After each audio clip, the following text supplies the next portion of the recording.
This is Coogan Cassius for iFL TV. We're at the Winter Gardens here in Sheffield.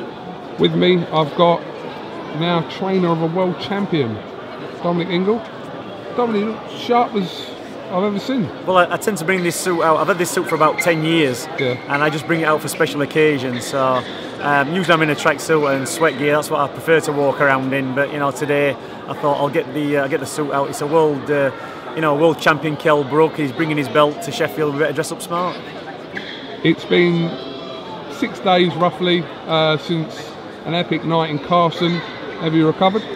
Yeah, I mean, we came back to Sheffield, we got off the train at Meadowhall, walked up the road with his own cases. There was no limousine picking us up, take us to the gym, and me and Galahad walked into the gym, put us cases down, and Galahad got changed and went for a run. So we were straight back into the into the mix of things. We've got other fights coming up, but it just makes it so much better when you've been to America, you beat them at their own game, and you come back with a world champion. From a game plan point of view, was everything executed to perfection? KELL's one of these fighters that you don't necessarily have to have a game plan with him. You do all the game plan in training, you do the combinations on the pads, you get the sparring partners to replicate what you want, the champion who he's fighting to do. And you just give KELL the instructions, and he more or less puts it together himself. He's not one of these fighters that you actually have to give too many instructions to in the corner. Sometimes maybe keep your right hand up, watch out for the left hook, don't lead off with left hook counters. But he's been doing it for a long time. And the thing is, under pressure, I said to him, the first 4 rounds, you've seen Sean Porter. He's going to come in with those big bombs, hopefully catch you on the chin like Devin Alexander, make you wobble a little bit, totally forget what you're doing, and then just maul you to death. I says, he's not going to hit you with them shots because you've got a bit more, got good reflexes. And the other thing I don't think Sean Porter accounted for was KELL's power. And you can see in that fight, every time KELL even half hit him with a decent right hand, you could see him thinking, this kid's got some power. And I think that was a difference of Sean Porter not actually wanting to engage fully. Did you feel like Team Porter were quite dismissive of your fighter before the fight? To be honest, I didn't read too much into it. I watched a few of Porter's fights, I'd watched his head a few times. I didn't, read too much into what they were doing. I just think Sean Porter was probably still on a high from beating Devin Alexander and Paulie Malignaggi, and probably thought, because he'll have had a lot of people around him telling him, all you've got to do is do what Carson Jones did and gas this kid. But the thing is, everybody learns a lesson, and I think KELL Brooke learned the most important lesson in that fight against Carson Jones. Never go into a fight on a wing and a prayer. You have to be 100% prepared. And he was 100% prepared. He spent 16 weeks in camp, I keep saying this, and it wasn't easy weeks. Every week he had to train, he had to diet hard, and all the way through that camp he never lost focus. So when we got into that fight, I was 100% sure, just like he was 100% sure, that he had what it took to take the title and get through the 12 rounds. And if you look at the end of the fight, KELL Brooke really wasn't tired.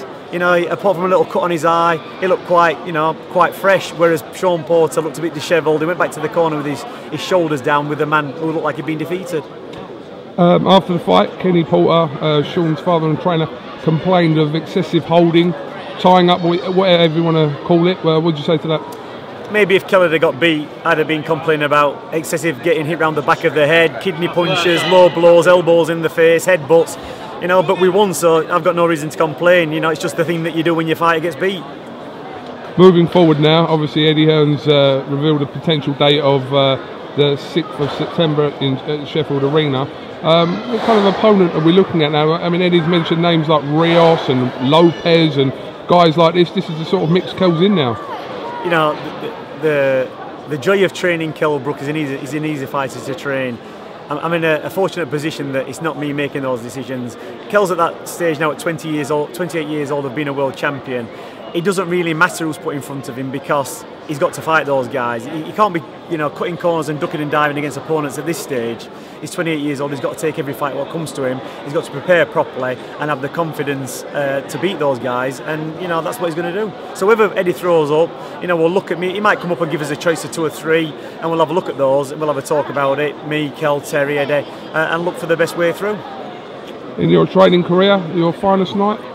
It's always your finest night when you've just produced a world champion. There's been great nights in the past. Nazim Hamid, although I wasn't there when he beat Robinson, I was involved in a few fights after. It was a great night when Junior Witter won it because he was up against it. Johnny Nelson, nobody expected it after 2 losses, 2 world title losses.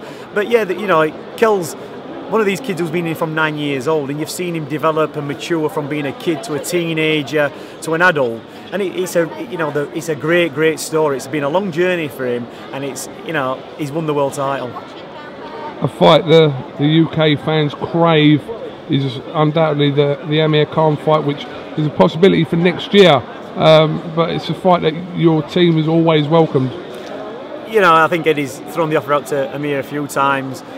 For me, that fight is going to be up there with the Benz and Eubanks and the Collins and all those great fights of the early 90s. It's got the possibility to be that, and I can only see that fight going one way, and that's with Kell winning. All right. Well, listen, Dominic, thanks for giving us a bit of your time.